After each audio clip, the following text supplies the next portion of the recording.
Olá, mais uma vez estamos aqui para o pessoal de gestão comercial, mais uma aula gravada, tá? Hoje, então, nós vamos continuar. Assim, o objetivo, né, como vocês já devem ter percebido, é gravar uma aula para cada capítulo do livro Comportamento Consumidor do Michael Solomon. Vou tentar disponibilizar todas essas aulas conforme eu for gravando, tá? E hoje nós vamos falar da parte 1 do livro, né? Então, lembrando que o livro é organizado em 3 partes, tá? A primeira parte são conhecimentos gerais e fundamentos do comportamento do consumidor. A parte 2 do livro, ele vai falar sobre as influências internas, então, coisas que estão dentro do consumidor que fazem ele tomar uma decisão ou não de compra, coisa do tipo. E a terceira etapa são os fatores externos, tá? Então, um resumo é assim: a primeira parte é para você entender indicadores, métricas e tudo isso aí, e coisas que interferem no mercado, né, do consumo. E as outras duas, a parte 2 é para olhar pro consumidor, e a terceira parte para olhar as coisas que estão à volta dele, tá? Beleza? É bem simples a estrutura do livro, né?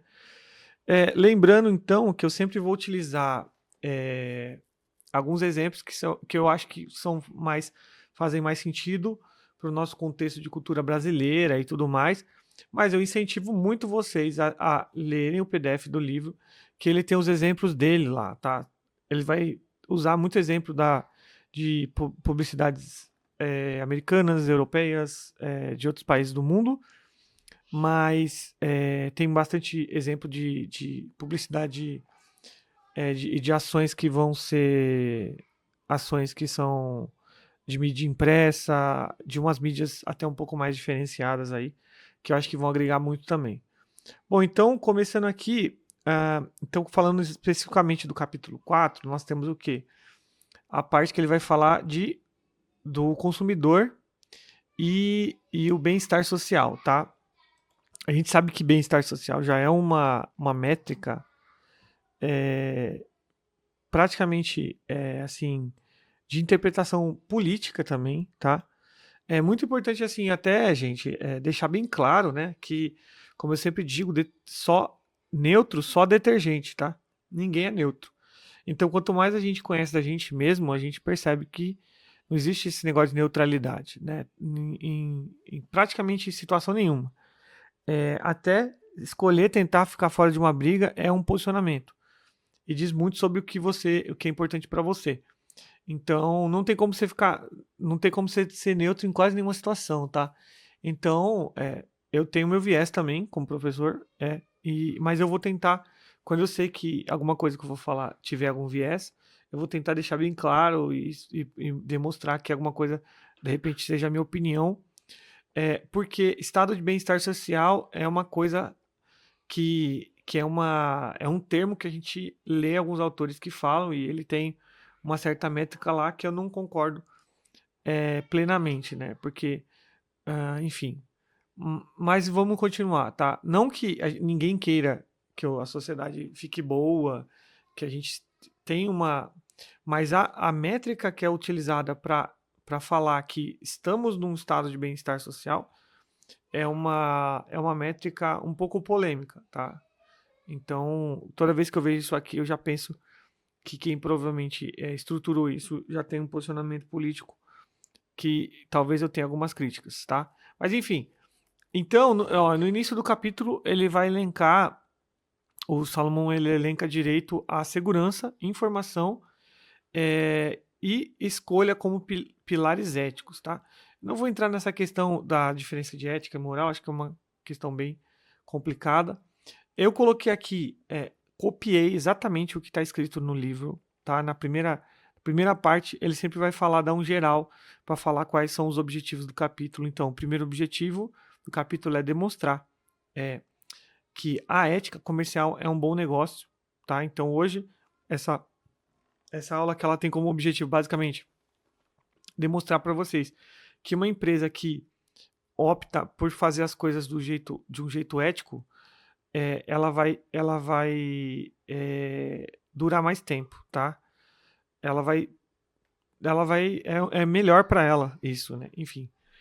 Aí, as empresas têm a obrigação de oferecer produtos seguros e funcionais como parte da sua atividade comercial, ou seja, a empresa é responsável pelo produto que ela lança, tá?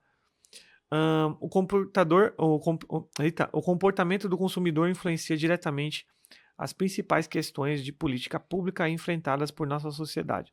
Ou seja, se você pesquisar sobre algumas jurisprudências, alguns casos de empresas, de pessoas que processam, principalmente ações coletivas contra algumas empresas, você vai pesquisar e vai perceber que muito das políticas públicas acabam interferindo. Então, por exemplo, sei lá, eu vi um caso quando eles descobriram o Teflon, né? Não sei se vocês sabem, mas o Teflon ele foi descoberto num contexto de arma de guerra. Então era para ser um produto tão escorregadio que ninguém conseguisse ficar sem pé num lugar que fosse aplicado o Teflon, né?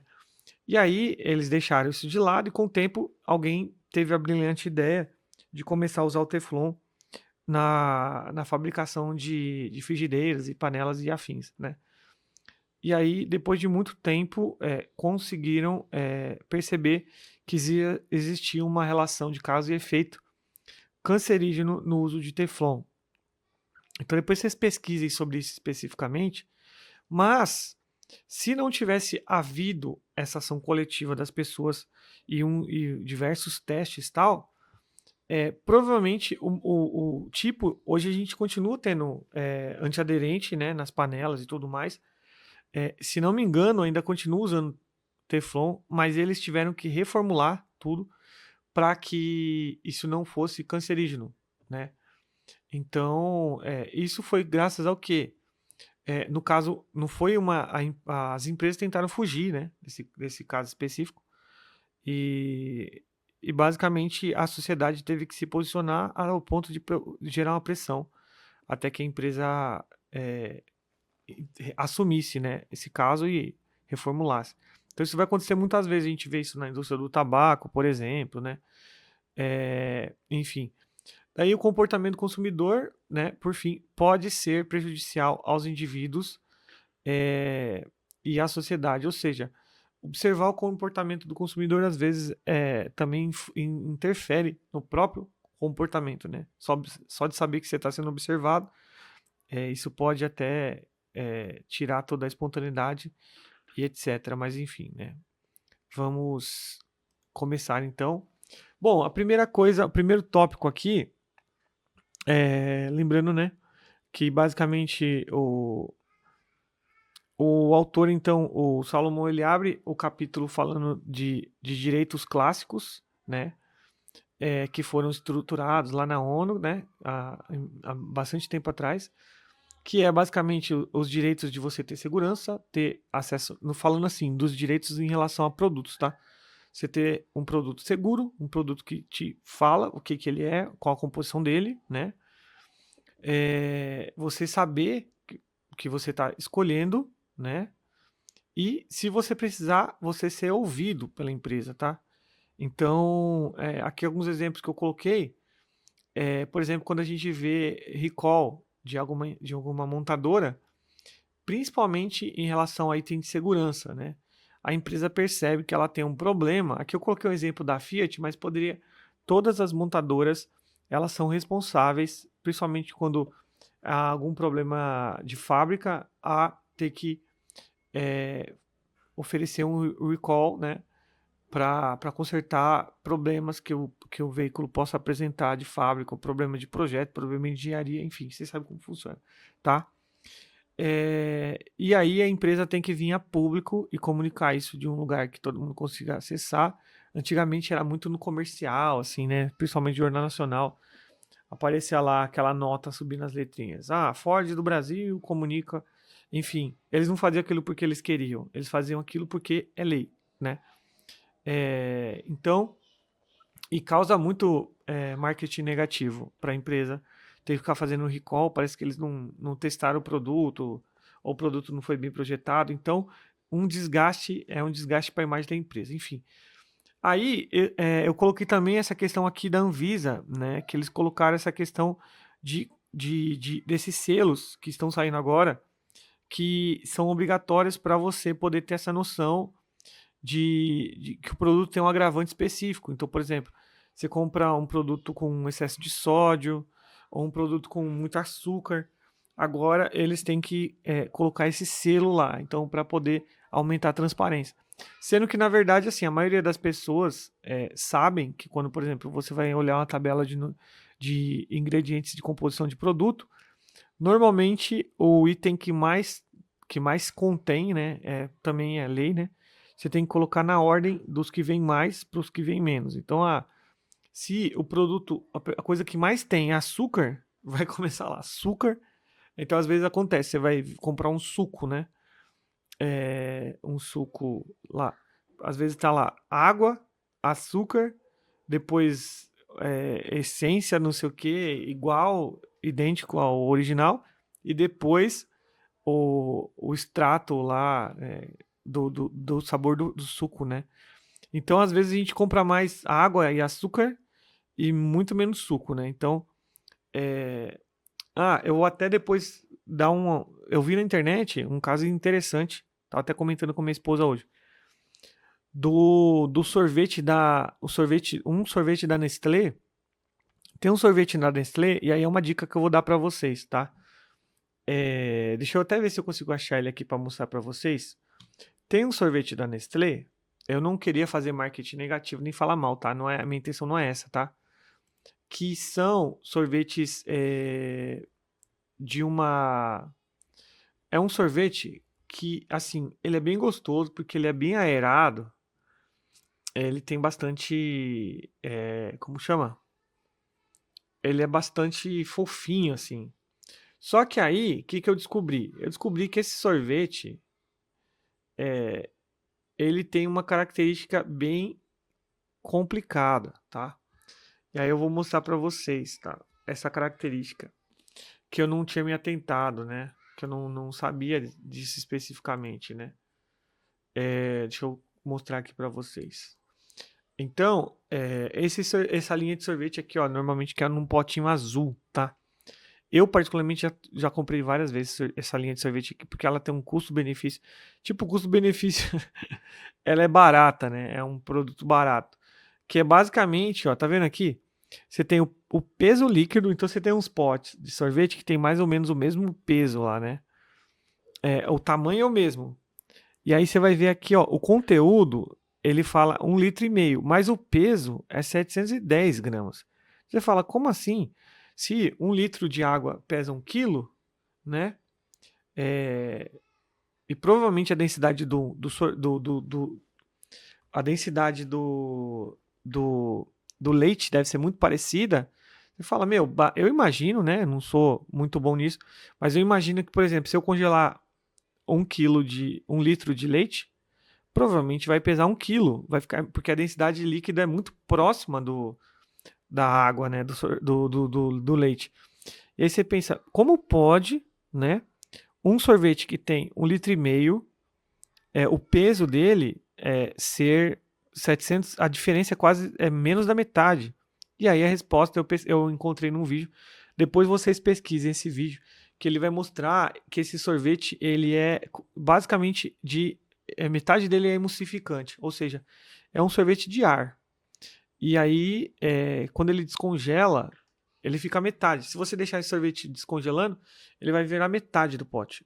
Metade. Ou seja, os caras conseguiram achar um jeito de fazer um sorvete que estufa você, que cheio de emulsificante, né? E você não tá experimentando um sorvete, você tá experimentando um monte de ar, né? Na verdade, que, sei lá, né? Talvez nem faça muito bem. Mas, e aí eles têm que colocar essa informação lá no rótulo, tá? Então eles são obrigados a colocar isso lá. Essa diferença de peso e deixa muito evidente que o produto é de um processo de fabricação um pouco questionável, para não dizer outra coisa, tá? Então, voltando aqui, pessoal, nós temos lá então, ele vai falar então sobre nessa parte aqui ele vai falar nessa seção de necessidades e desejos, que para quem quiser depois olhar lá, como o mercado ele está tentando cada vez mais atender especificamente o que o cliente precisa, né? Então você vai escutar termos quanto, sei lá, escalabilidade, do seu jeito, para você, essas coisas como é personalizado, normalmente é disso que a gente está falando, né? Atender exatamente a sua necessidade, tá?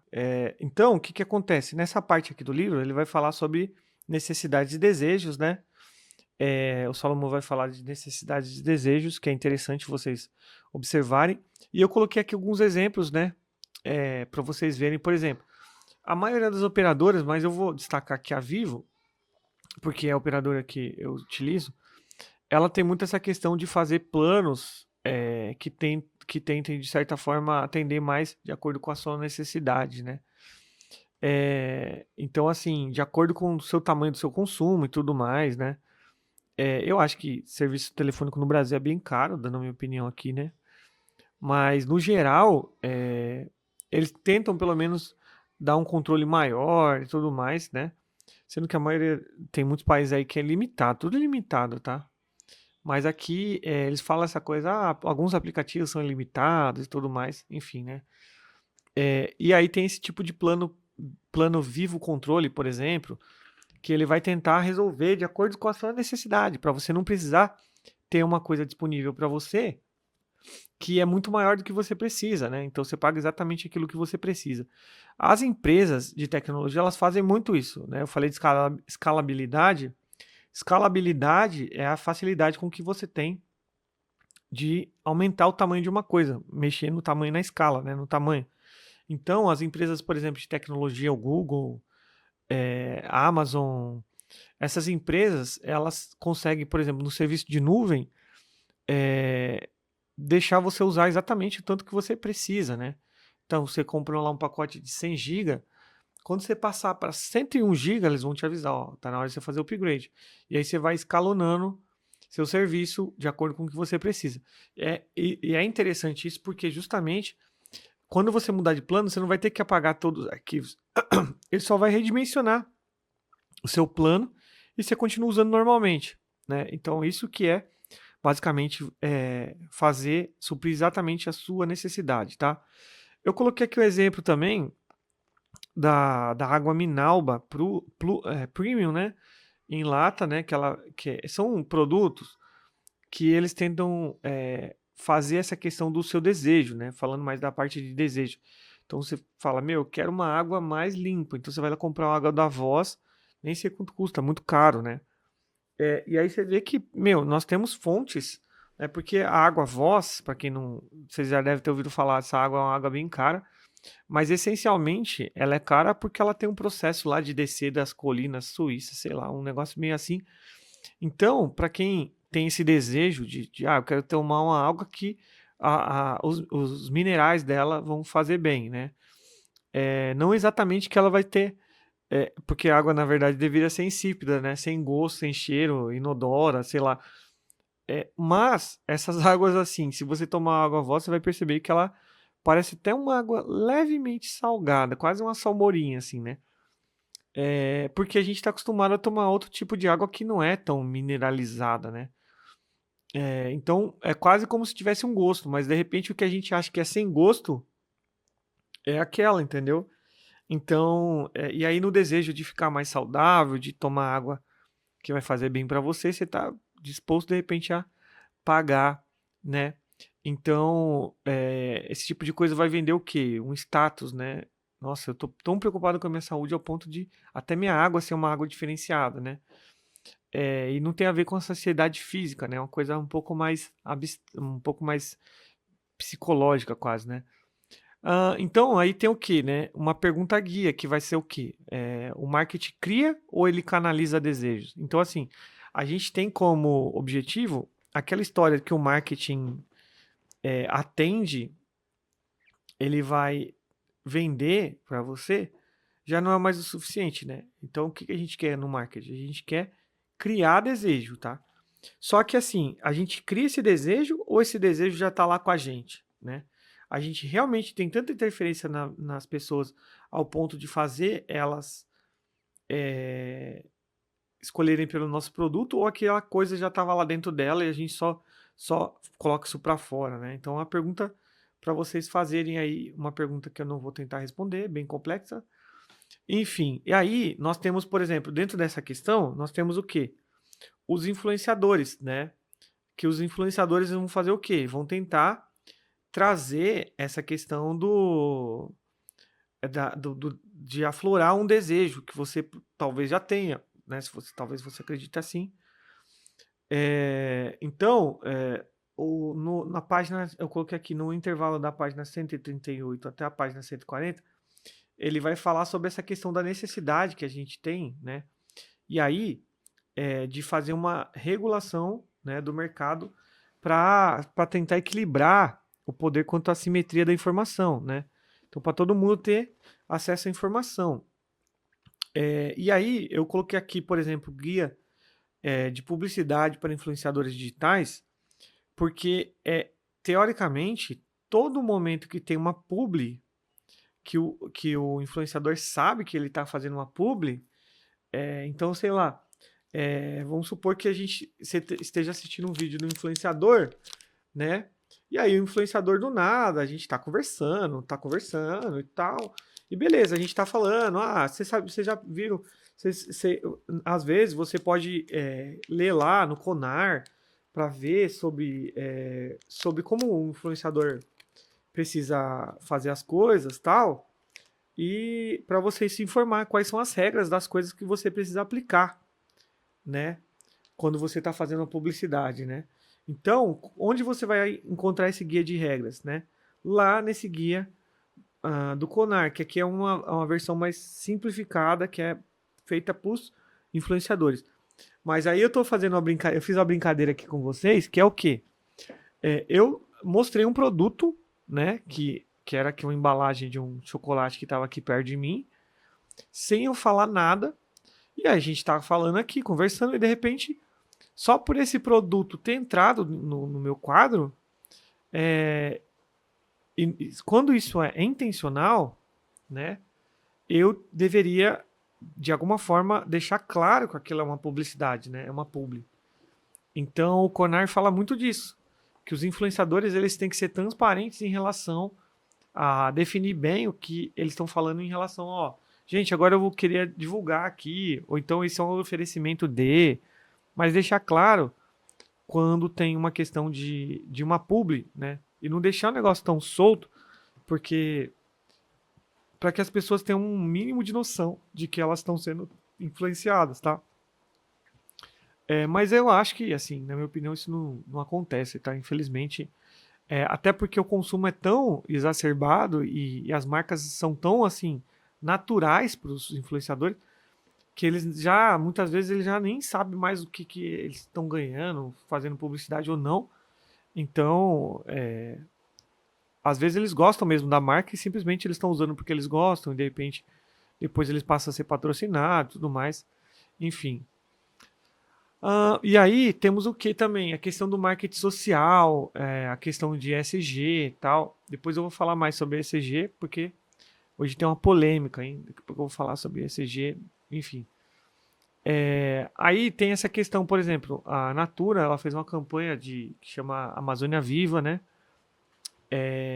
Que falou sobre a questão de sequestro de carbono. Sempre tem essas políticas de sequestro de carbono e tudo mais. É sempre uma questão de divulgar, né? A empresa sempre vai tentar capitalizar ou fazer esse tipo de divulgação de ações ambientais que ela faz, né? Muitas vezes isso aqui pode ser participar de algum projeto junto com a ONG, e essa ONG pode fazer um levantamento de recursos que depois, no final das contas, acaba revertendo em isenção fiscal, né? Então, dependendo do programa e do projeto, a empresa pode conseguir até uns 80% de isenção fiscal. Ou seja, para a empresa, pensa comigo, é que eu sempre digo. Imagina assim, vou dar um exemplo mais de pessoa física. Ninguém A Receita Federal nunca vai lá na frente da casa, sei lá. Imagina que o Neymar tá lá no apartamento dele lá em Balneário Camboriú. A Receita Federal não vai juntar uns 20 agentes da Receita. Gente, vamos lá na frente do apartamento do Neymar e ó, obrigado Neymar, porque você pagou aqui 2 milhões de imposto esse mês. A Receita nunca vai fazer isso, né? Então, o que que acontece? Faz muito mais sentido para ele. Isso nunca vai sair no jornal. Ó, olha que legal, o Neymar paga um monte de imposto. Tô dando um exemplo totalmente hipotético. Qualquer pessoa que paga muito imposto, pagar imposto não tem não tem nenhum tipo de, não tem nenhum tipo de glamour, né? Não tem nenhum tipo de benécia. Ninguém vai ficar feliz porque a pessoa paga mais imposto. É a obrigação dela.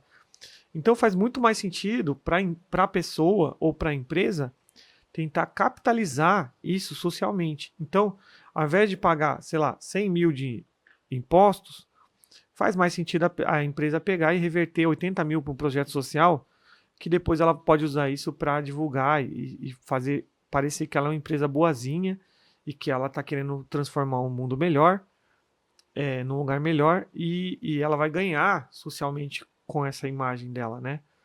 As pessoas vão querer comprar mais dela porque ela é uma empresa que tem boas práticas sociais e é uma empresa mais sustentável e tudo mais.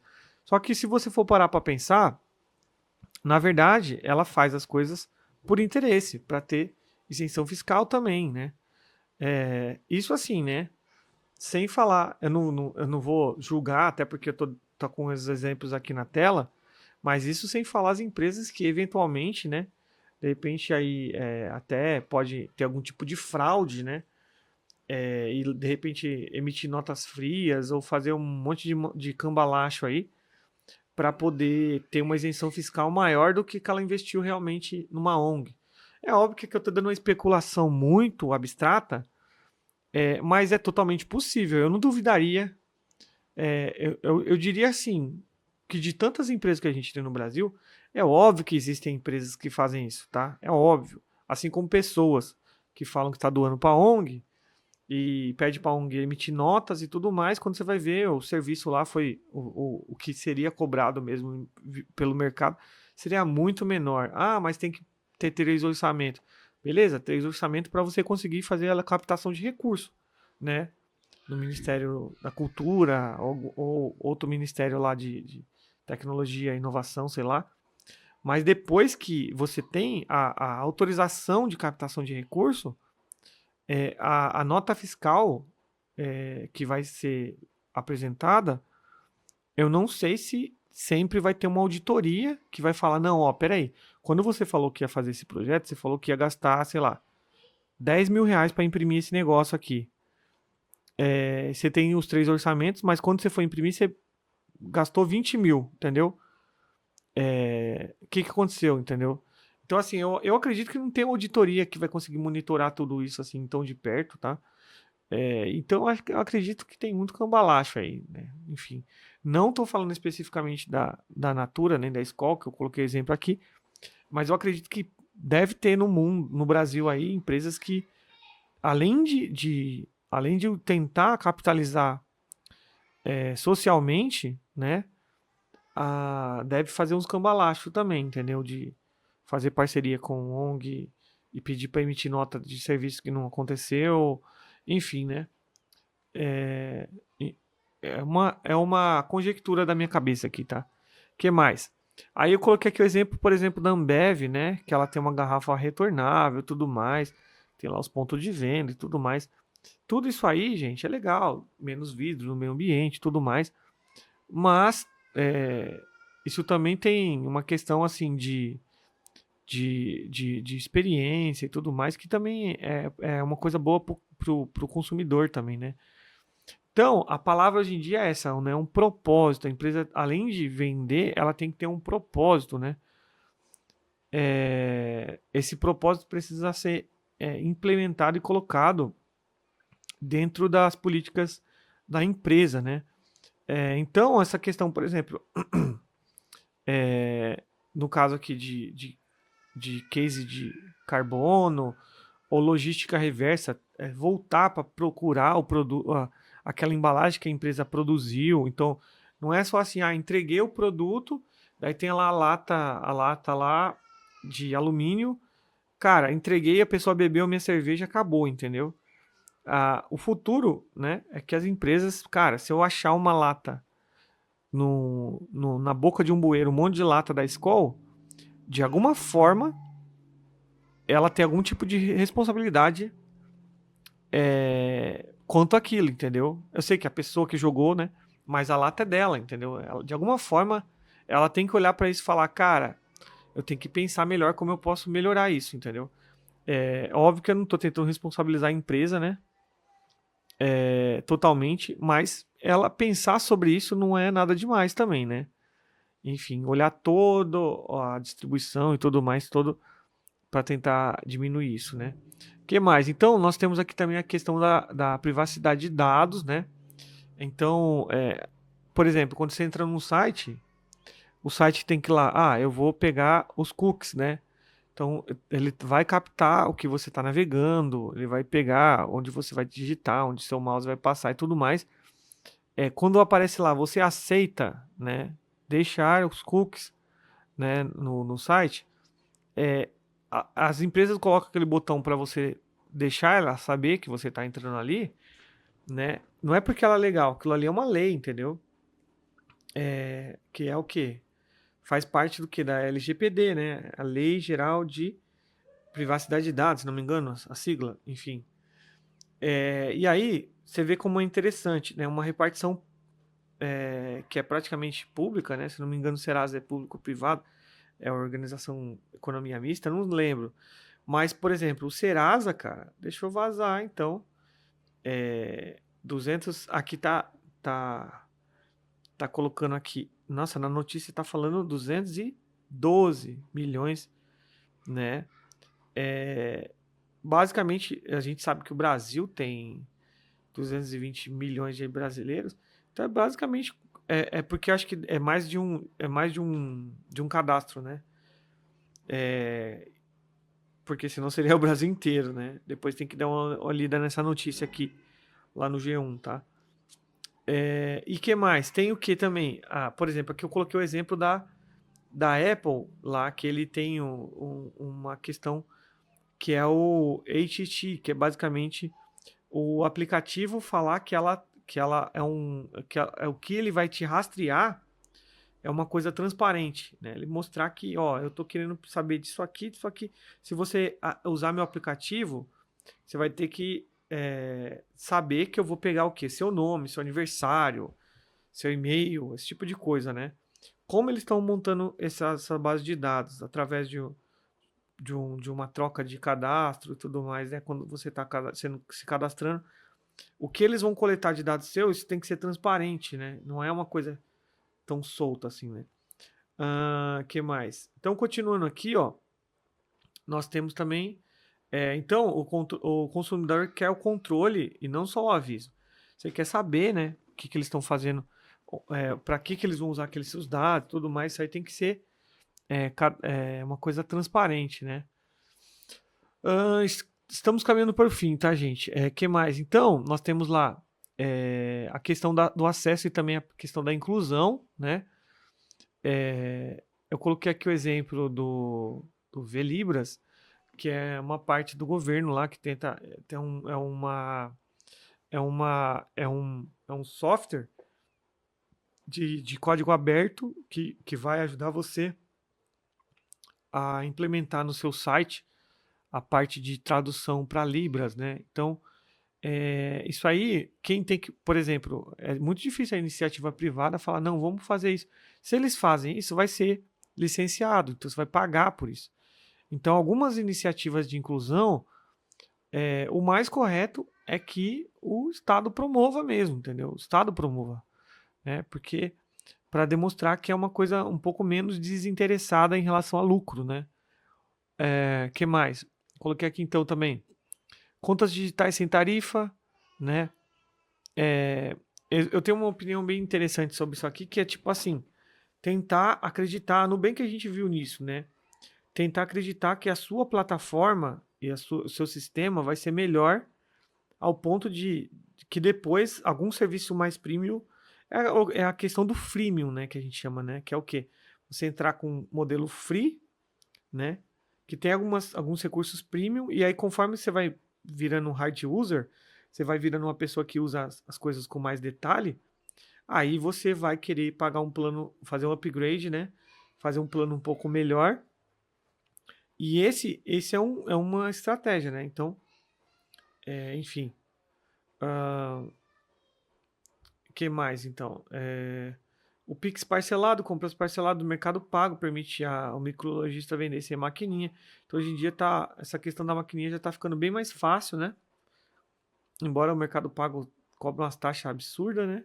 Desculpa aí se alguém trabalha no Mercado Livre. Handtalk, mas o governo... É o exemplo do Velibras aqui, né? Na verdade, esse projeto tem um outro nome aqui, tá? E aí, galera, é aquilo, né? Essa parte do lado mais obscuro do consumo, eu nem preciso falar tanto, né? Porque, porque na verdade, aquele documentário que a gente assistiu sobre a conspiração consumista, ele traz algumas coisas, né? Que são interessantes. Mas aí eu queria, por exemplo, a gente está acompanhando hoje, o que a gente vê? Essa questão que praticamente é o quê? Uma guerra fria que os Estados Unidos está travando, né, com a China em relação à tarifação e taxas comerciais. Aí vocês estão acompanhando, né, uma guerra comercial. E aí, o que acontece?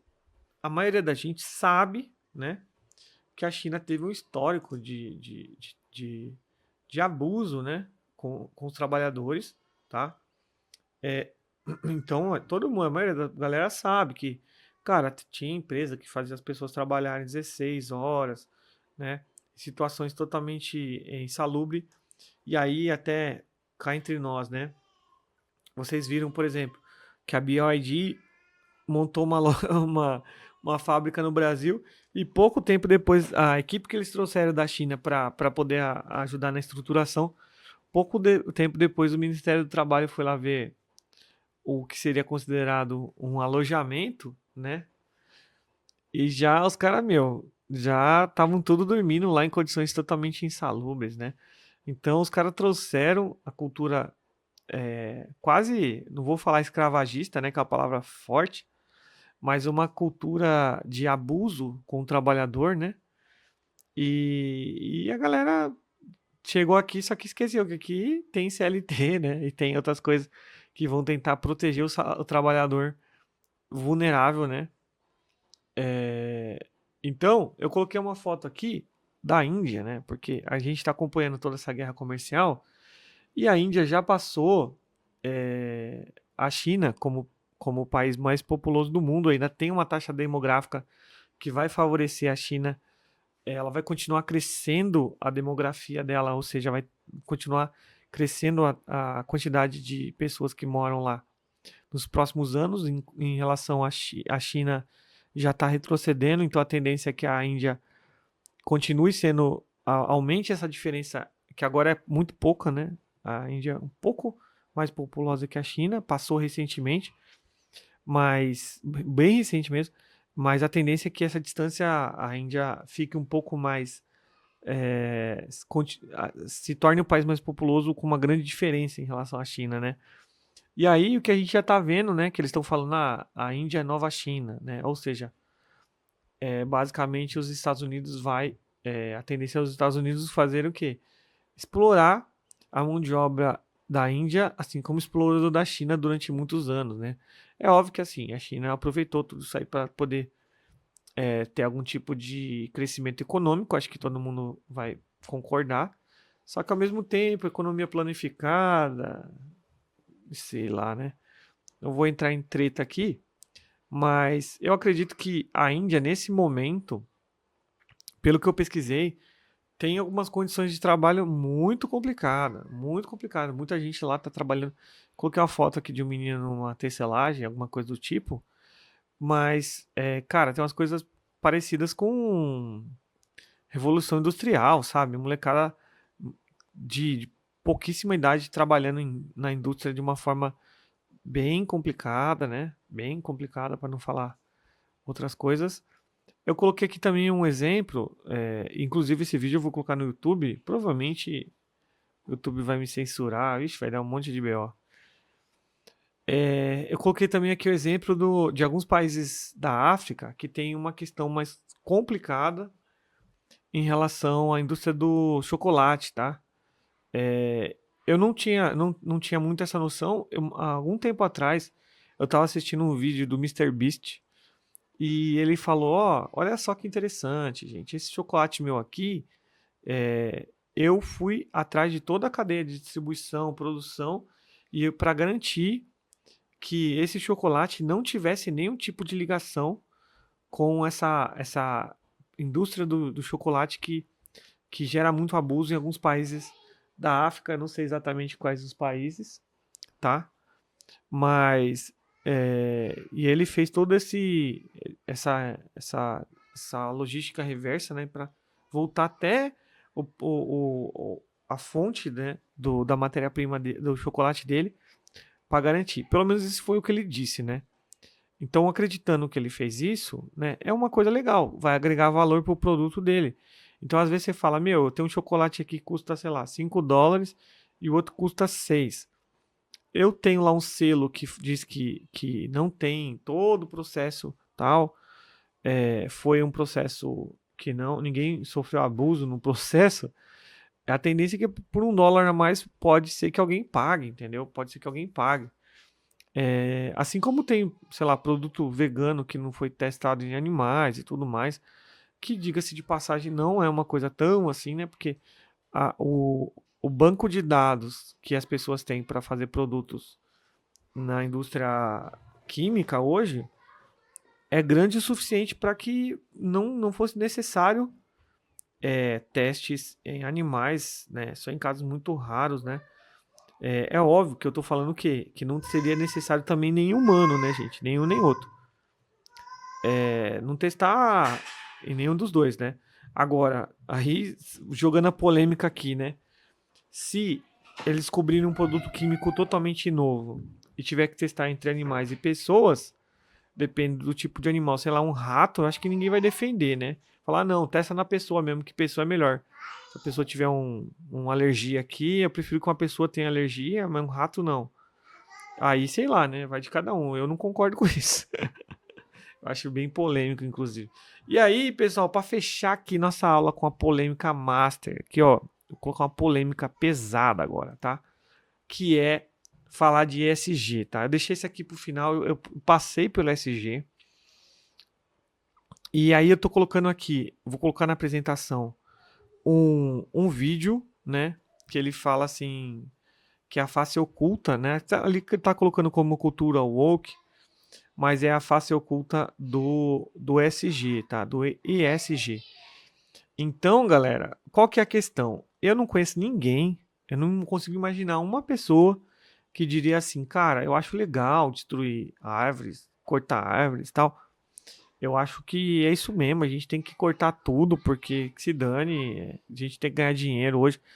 Eu acho que ninguém em sã consciência pensa desse jeito. Então, considerando que a maioria das pessoas tem o que a gente poderia dizer boas intenções, eu acredito que os princípios que fundamentaram que a gente chama de ESG hoje são princípios realmente importantes, né? E muito bem intencionados.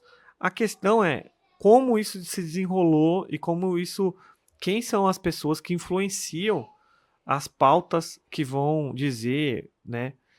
Então tipo assim, aí eu vou pedir para vocês, eu sei, a empresa que produziu esse vídeo que eu tô colocando aqui, a produtora é uma produtora de direita, né? Então, assim, eu sei que muitos de vocês vão achar um absurdo, nossa, tal, mas eu queria sugerir que vocês se dessem uma chance para ouvir os argumentos e principalmente pesquisar as fontes que são citadas lá para ver se as críticas fazem algum sentido para vocês, tá? Porque assim, A questão não é assim, ah, não, então as empresas têm que poluir mesmo, têm que destruir tudo. A questão não é essa.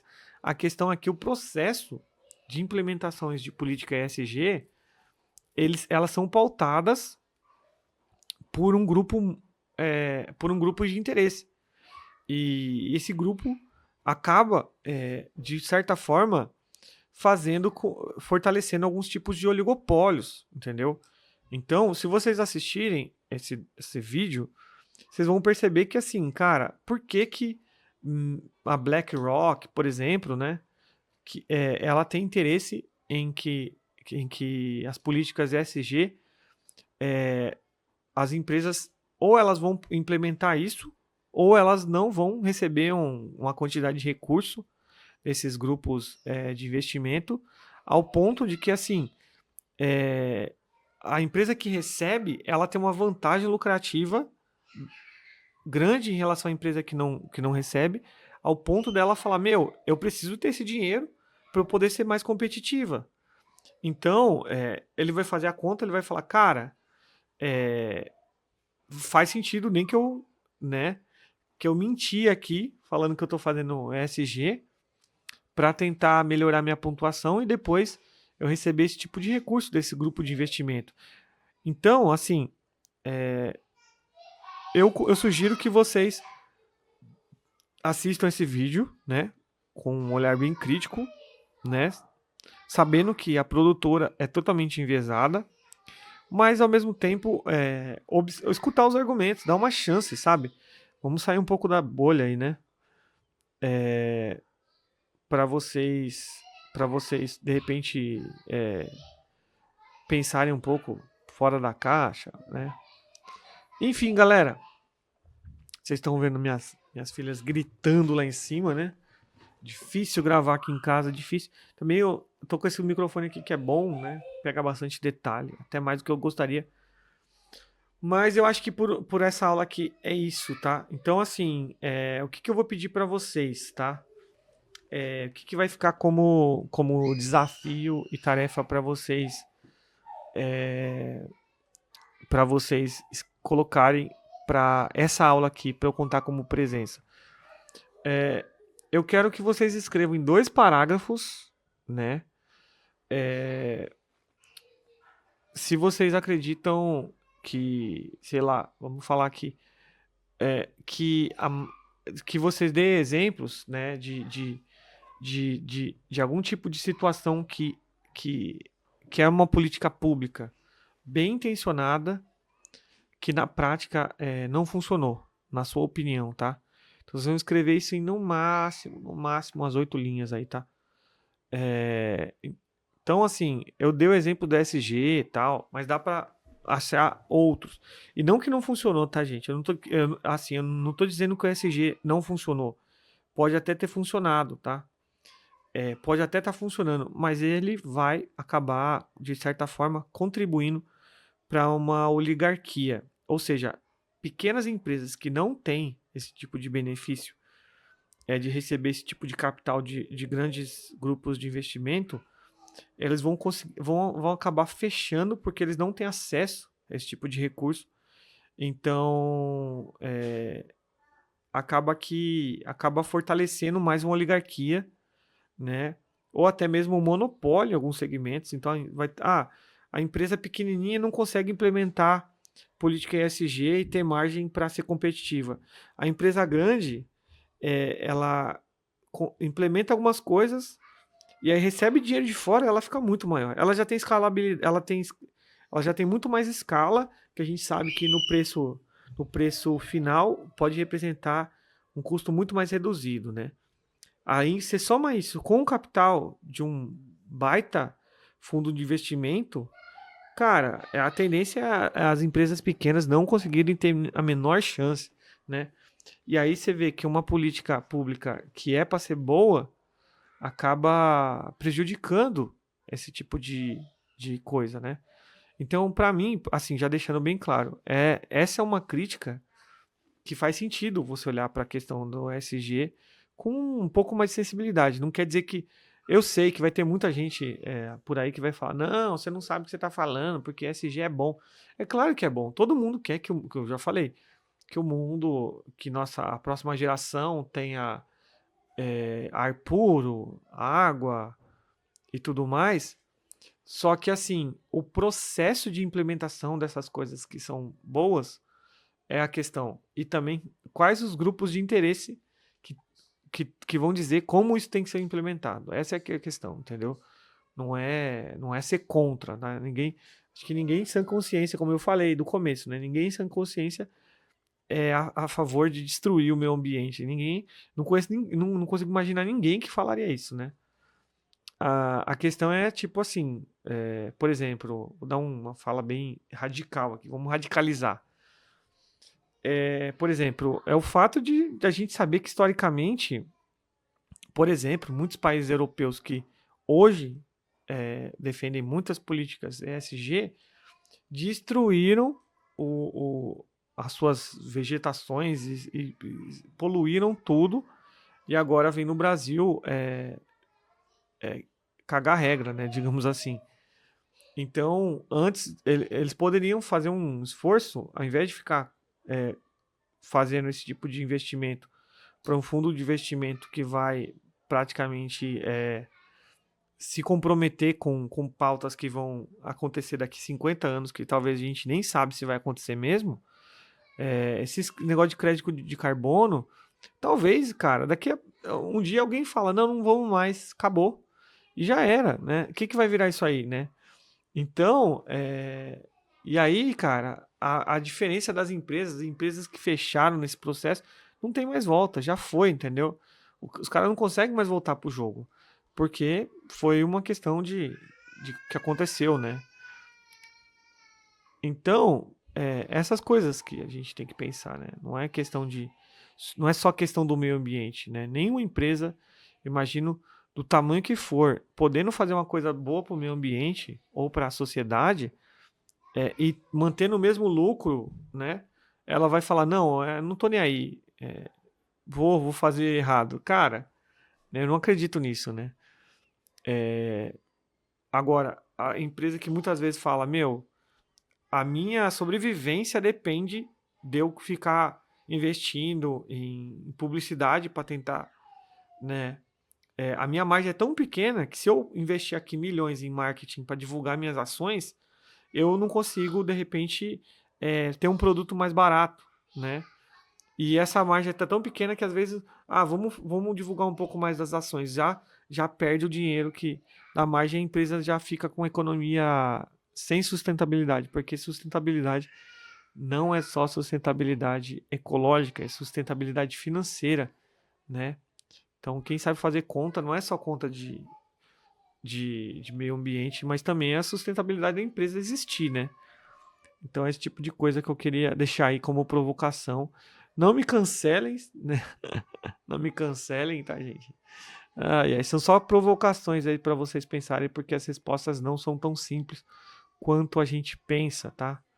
Então, vocês vão escrever, vão colocar lá e qualquer coisa vocês me perguntem, mas vocês podem até usar IA para ajudar vocês, tá? Nessa parte, né?